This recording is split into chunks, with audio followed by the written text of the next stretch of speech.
চাকরি দেওয়ার নামে লক্ষাধিক টাকা প্রতারণার অভিযোগে গ্রেপ্তার হলেন কার্গিল যুদ্ধে শহীদ জওয়ান অরুণ কুমার রায়ের স্ত্রী।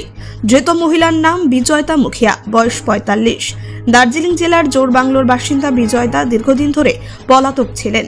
পুলিশ সূত্রে জানা গেছে, 2023 সালের 25শে ফেব্রুয়ারি প্রধাননগর থানায় অনিল নামা নামে এক ব্যক্তি বিজয়তা মুখিয়ার বিরুদ্ধে প্রতারণার অভিযোগ দায়ের করেন।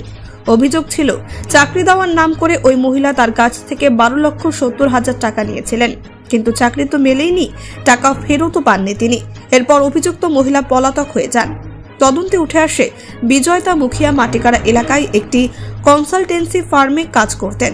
পুলিশ গত 2 বছর আগে তাকে খুঁজছিল। অবশেষে গোপন সূত্রে খবরের ভিত্তিতে দার্জিলিং থেকে তাকে গ্রেপ্তার করা হয়। রবিবার ধৃত মহিলাকে শিলিগুড়ি আদালতে তোলা হয়েছে। এই ঘটনা নিয়ে ইতিমধ্যে শিলিগুড়ি মেট্রোপলিটন পুলিশ তদন্ত শুরু করেছে। শহীদ জওয়ানের স্ত্রীর নামে এমন অভিযোগে চাঞ্চল্যের সৃষ্টি হয়েছে দার্জিলিং সহ উত্তরবঙ্গের বিভিন্ন এলাকায়। Bureau report, Bangla digital TV.